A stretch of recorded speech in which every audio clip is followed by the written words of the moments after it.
ভোরে লন্ডনে নেওয়া হচ্ছে বেগম খালেদা জিয়াকে, সঙ্গে থাকবেন চিকিৎসক সহ 15 জন। আসছে কাতার এয়ার অ্যাম্বুলেন্স।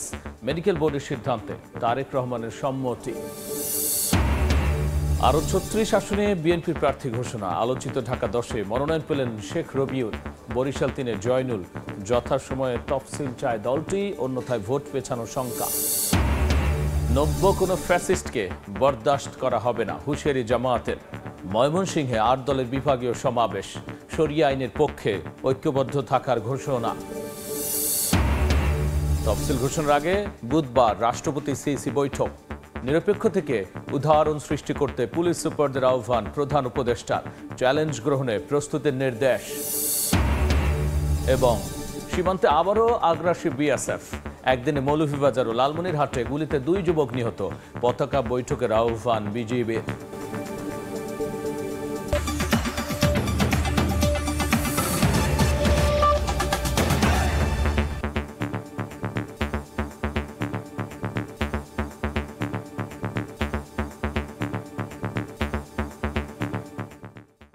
জনপদের সময়ের সঙ্গে আছি আমি গোলাম রাব্বি। বেগম খালেদা জিয়াকে উন্নত চিকিৎসার জন্য ভোরে নেওয়া হচ্ছে লন্ডনে।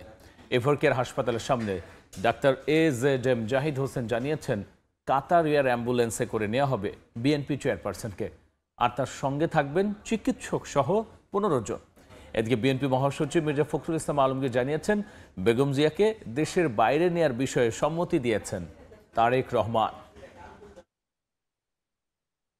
বিএনপি চেয়ারপারসন বেগম খালেদা জিয়াকে উন্নত চিকিৎসার জন্য দেশের বাইরে নেওয়া হবে কিনা তা নিয়ে গত কয়েকদিন ধরে চলছিল আলোচনা। বৃহস্পতিবারও বেগম জিয়ার চিকিৎসা পর্যবেক্ষণ করেন যুক্তরাজ্য ও চীন থেকে আসা বিশেষজ্ঞ চিকিৎসক দল। দুপুরে ব্রিফিংয়ে বেগম জিয়ার ব্যক্তিগত চিকিৎসক ও বিএনপির স্থায়ী কমিটির সদস্য ডাক্তার AZM জাহিদ হোসেন জানান, বিশেষজ্ঞ চিকিৎসকদের মতামতের ভিত্তিতে লন্ডনে নেওয়া হচ্ছে বিএনপি চেয়ারপারসনকে।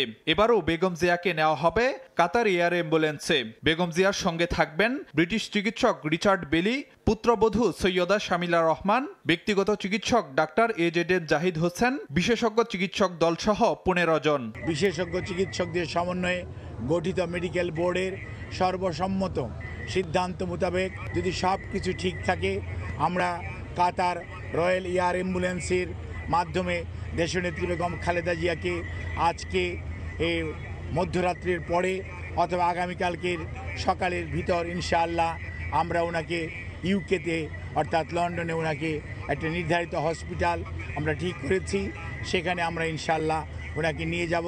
বেগম জিয়ার চিকিৎসায় সহযোগিতার জন্য সবার প্রতি কৃতজ্ঞতা জানিয়ে আবারও দোয়া চান ডাক্তার জাহিদ। আশা প্রকাশ করেন, এবারও সুস্থ হয়ে দেশবাসীর কাছে ফিরে আসবেন বিএনপি চেয়ারপারসন। লক্ষ লক্ষ মানুষের যে আকুতি, সেইটির প্রতি শ্রদ্ধা রেখে আমরা আবারও বলতে চাই, আপনারা অনেক দোয়া করেছেন, সেজন্য আমরা কৃতজ্ঞ। আপনাদের এই দোয়াই ইনশাআল্লাহ দেশনেত্রী বেগম খালেদা জিয়াকে সুস্থ করে তুলবে। দুপুরে গুলশানে বিএনপি চেয়ারপারসনের কার্যালয়ে সংবাদ সম্মেলনে দলের মহাসচিব মির্জা ফখরুল ইসলাম আলমগীর জানান, বেগম জিয়াকে চিকিৎসার জন্য বিদেশে নেয়ার বিষয়ে মেডিকেল বোর্ডের সিদ্ধান্তে সম্মতি দিয়েছেন দলের ভারপ্রাপ্ত চেয়ারম্যান তারেক রহমান।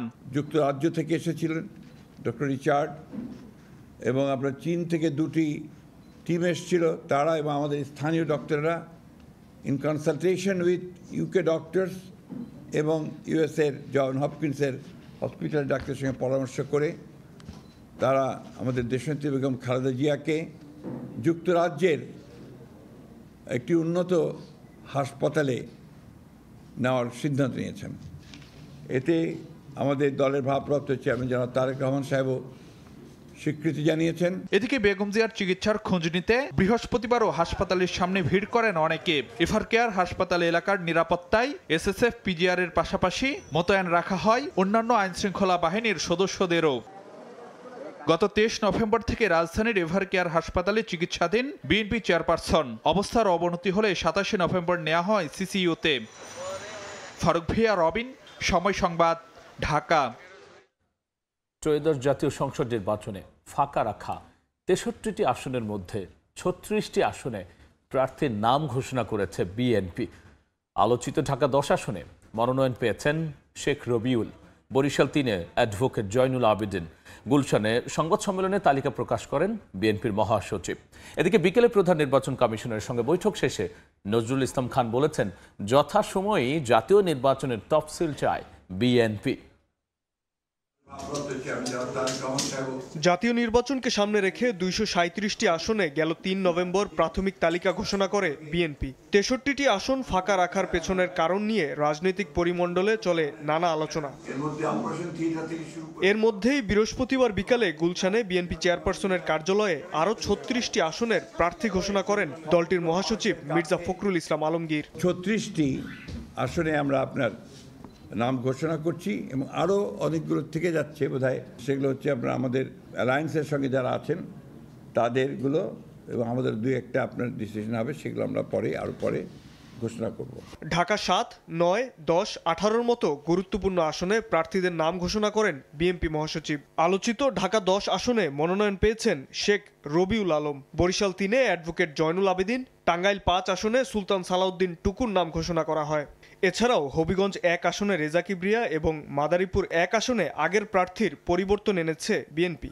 ঢাকা 7 হামিদুর রহমান, ঢাকা 9 হাবিবুর রশিদ, ঢাকা 10 শেখ রবিউল আলম, ঢাকা 18 SM জাহাঙ্গীর হোসেন, গাজীপুর 1 মোহাম্মদ মুজিবুর রহমান।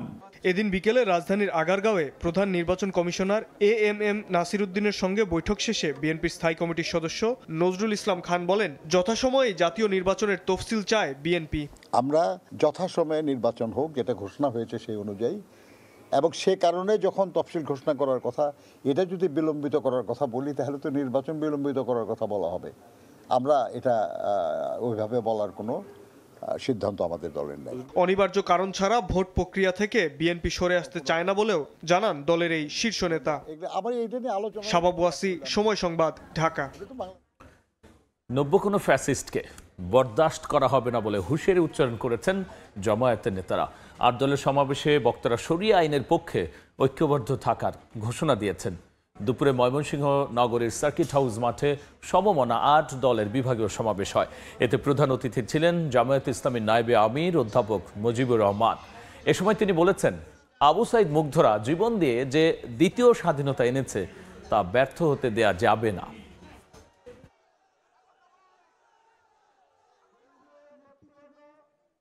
বিএনপিকেও বলতে চাই, আপনারাও আল্লাহকে এক বলে স্বীকার করেন, আপনারা কোরআনকে মানেন, কোরআনকে এক কিতাব হিসাবে আপনারাও মানেন, কিন্তু দুঃখ লাগে যখন বলেন যে আমরা শরীয়তের আইনে বিশ্বাস করি না। এই কথাটা বোধহয় ভুল ক্রমেই বলছে না জেনে শুনে বলছে, আমার বিশ্বাস এখনো ঠিক মতো হচ্ছে না। সংসদ নির্বাচন ও গণভোটের তফসিল ঘোষণার আগে 10 ডিসেম্বর রাষ্ট্রপতির সঙ্গে সাক্ষাৎ করবেন AMM নাসিরউদ্দিন নেতৃত্বাধীন নির্বাচন কমিশন। বৃহস্পতিবার কমিশন সচিব এই তথ্য নিশ্চিত করেছেন। জাতীয় নির্বাচন ও গণভোটের তফসিল ঘোষণার জন্য রাষ্ট্রপতির সঙ্গে সাক্ষাৎ করতে 10 বা 11 তারিখ সময় চেয়ে চিঠি দেয় নির্বাচন কমিশন। প্রথা অনুযায়ী রাষ্ট্রপতির সঙ্গে তফসিল ঘোষণার আগে দেখা করে তফসিল চূড়ান্ত করা হয়। এর আগে ডিসেম্বরের দ্বিতীয় সপ্তাহে তফসিল হবে বলে জানান প্রধান উপদেষ্টা এবং প্রধান নির্বাচন কমিশনার। দলনিরপেক্ষ থেকে উদাহরণ সৃষ্টিকারী নির্বাচন করতে পুলিশ সুপারদের প্রতি আহ্বান জানিয়েছেন প্রধান উপদেষ্টা ডক্টর মোহাম্মদ ইউনূস। সকালে রাজধানীর তেজগাঁয়ে প্রধান উপদেষ্টার কার্যালয়ে 64 জেলার পুলিশ সুপারদের সঙ্গে মতবিনিময়কালে তিনি একথা বলেন। এ সময় প্রধান উপদেষ্টা বলেছেন, নির্বাচনের মাধ্যমে নতুন বাংলাদেশের জন্ম হবে, তাই শহীদদের আকাঙ্ক্ষা পূরণে ঐতিহাসিক ভূমিকা পালন করতে হবে পুলিশকে। তৈরি করে দিতে হবে। জাতীয় নির্বাচনের আগে লটারির মাধ্যমে 64 জেলার পুলিশ সুপার নিয়োগ দেয় অন্তর্বর্তী সরকার। বৃহস্পতিবার সকালে নির্বাচনকালীন দায়িত্ব পালন করতে যাওয়া 64 জেলার পুলিশ সুপারদের সঙ্গে মতবিনিময় করেন প্রধান উপদেষ্টা ডক্টর মোহাম্মদ ইউনূস। এ সময় পুলিশের ঊর্ধ্বতন কর্মকর্তারা ছাড়াও অন্য উপদেষ্টারা উপস্থিত ছিলেন। এই চ্যালেঞ্জটা নেওয়ার জন্য মানসিক প্রস্তুতি দরকার। পুলিশ সুপারদের উদ্দেশ্যে অন্তর্বর্তী সরকার প্রধান বলেন, আগামী নির্বাচন সাধারণ নয়, শহীদদের আকাঙ্ক্ষা পূরণের নির্বাচন। দল নিরপেক্ষ থেকে উদাহরণ সৃষ্টিকারী নির্বাচন করতে পুলিশ কর্মকর্তাদের নির্দেশনা দেন তিনি। কোনো রকমের বায়াস যেন এটার মধ্যে না ঢোকে, অনেক সময় শত প্রচেষ্টা সত্ত্বেও বায়াস ঢুকে পড়ে। যেটুকু সময় নির্বাচনে, মাত্র ফেব্রুয়ারি মাসে নির্বাচন হবে, এটার গুরুত্ব এত বেশি, প্রতিদিন তোমাকে চিন্তা করতে হবে যে আজকে আমার কি দায়িত্ব, কি করবো আমি এটাকে সর্বাঙ্গ সুন্দর নির্বাচন করার জন্য, মজবুত নির্বাচন করার জন্য, সবাইকে বোঝানোর জন্য।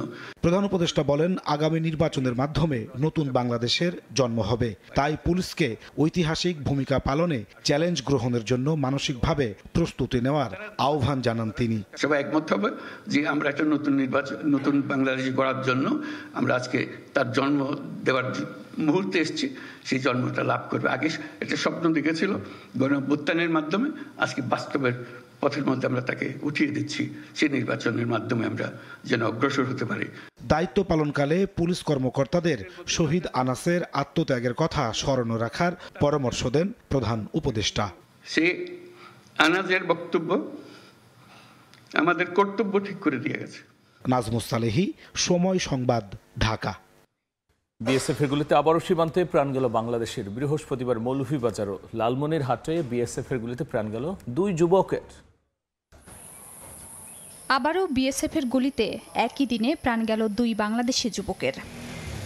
বৃহস্পতিবার দুপুরে মৌলভীবাজারের কুলাউড়ার কর্মধা ইউনিয়নের সীমান্তবর্তী 1844 নম্বর পিলারের পাশে শুকুরাম উরাং কৃষি জমিতে কাজ করছিলেন। দুপুর 1:30টার দিকে ভারতীয় বিএসএফ সদস্যরা হঠাৎ তাকে লক্ষ্য করে এলোপাতাড়ি গুলি ছোড়ে। পরে সে দৌড়ে কিছু দূর এগিয়ে মাটিতে লুটিয়ে পড়ে। স্থানীয়রা উদ্ধার করে কুলাউড়া সদর হাসপাতালে নেয়ার পথেই মৃত্যু হয় তার। 25 বছর বয়সী এক যুবক গুলিবিদ্ধ হয়ে মুরেশ্বরা বস্তি থেকে আমাদের হাসপাতালে দুপুর 2:25-এর সময় আমাদের এখানে আসে। আমরা তাকে মৃত অবস্থায় পাই। সে গরু চড়াইতে তার বাড়ি থেকে ইন্ডিয়ার সীমান্ত বরাবর গিয়েছিল এবং সেখানে বিএসএফ নাকি তাকে গুলি করে, পরবর্তীতে তাকে উদ্ধার করে হাসপাতালে আনে, হাসপাতাল তাকে মৃত ঘোষণা করে। বর্তমানে আমরা আইনগত ব্যবস্থাপন প্রক্রিয়াধীন। এদিন ভোরে লালমনিরহাটে বিএসএফের গুলিতে বাংলাদেশি যুবক নিহত হয়েছেন। এলাকাবাসী জানান, পাটগ্রামের শমশেরনগর সীমান্তের 864/5 নম্বর সীমানা পিলারের কাছে কয়েকজন বাংলাদেশি ভারতীয় চোরা কারবারিদের সঙ্গে গরু আনতে শূন্যরেখায় প্রবেশ করেন। এ সময় ভারতীয় চেনাকাটা ক্যাম্পের বিএসএফ তাদের লক্ষ্য করে গুলি ছোড়ে। ঘটনাস্থলে গুলিবিদ্ধ হয়ে সবুজ মিয়া মারা যান। খাদিজা স্বপ্না, সময় সংবাদ। কুমিল্লা তিতাস নদীর ঘাটে গোসল করছিলেন একই পরিবারের 3 নারী। হঠাৎই একটি ট্রলি উল্টে তাদের উপর পড়লে নিহত হন সবাই। এই ঘটনায় গুরুতর আহত হন ট্রলি চালক। এদিকে পঞ্চগড়ে ট্রাকের চাপায় মোটরসাইকেল আরোহীর মৃত্যু হয়েছে।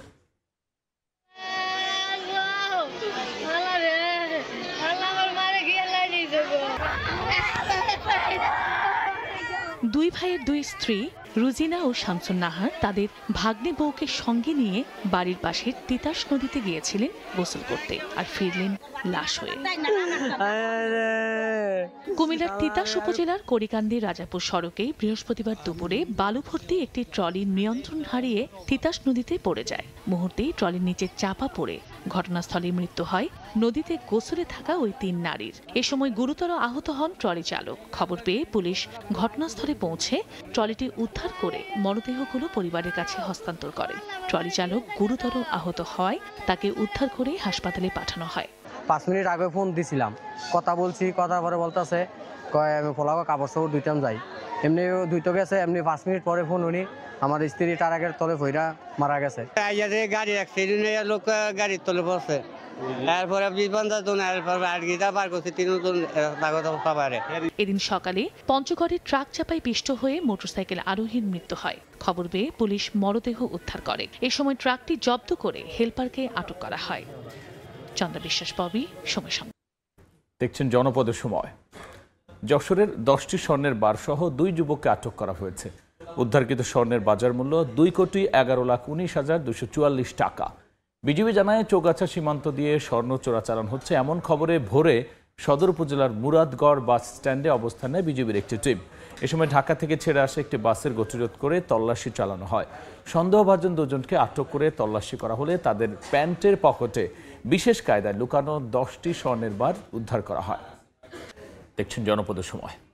কক্সবাজারের বাকখালী নদীর তীরে বন্দরের সীমানা নিয়ে উত্তেজনা বিরাজ করছে। সম্প্রতি উচ্ছেদ অভিযান চালিয়ে নদীর তীরে প্রায় 63 একর অবৈধ দখলমুক্ত করে বিআইডব্লিউটিএ। সে এলাকায় উচ্চ ও টেকসই সীমানা পিলার স্থাপন, সাইনবোর্ড বসান এবং কাঁটাতারের বেড়া নির্মাণ করতে চায় সংস্থাটি। তবে কার্যক্রম শুরুর আগে উত্তেজনা দেখা দিয়েছে কস্তুরাঘাট এলাকায়।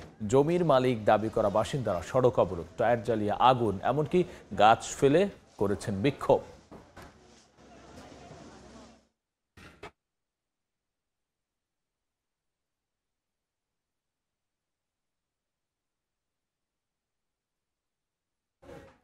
জনপদের সময় শীর্ষ সংবাদ জানিয়ে দিচ্ছি আরও একবার।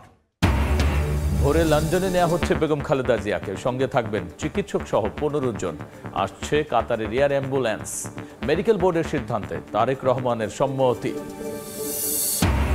আরও 36 আসনে বিএনপির প্রার্থী ঘোষণা। আলোচিত ঢাকা 10-এ মনোনয়ন পেলেন শেখ রবিউল, বরিশাল 3-এ জয়নুল। যথাসময়ে তফসিল চায় দলটি, অন্যথায় ভোট পেছানোর শঙ্কা। এবং নব্য কোনো ফ্যাসিস্টকে বরদাস্ত করা হবে না, হুঁশিয়ারি জামায়াতের।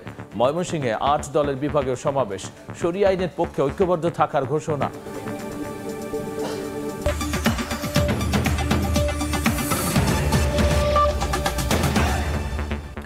এই ছিল জনপদের সময়। এরপর রাতের সময় নিয়ে আবারও আসছি কিছুক্ষণ পর। সঙ্গেই থাকুন সময়।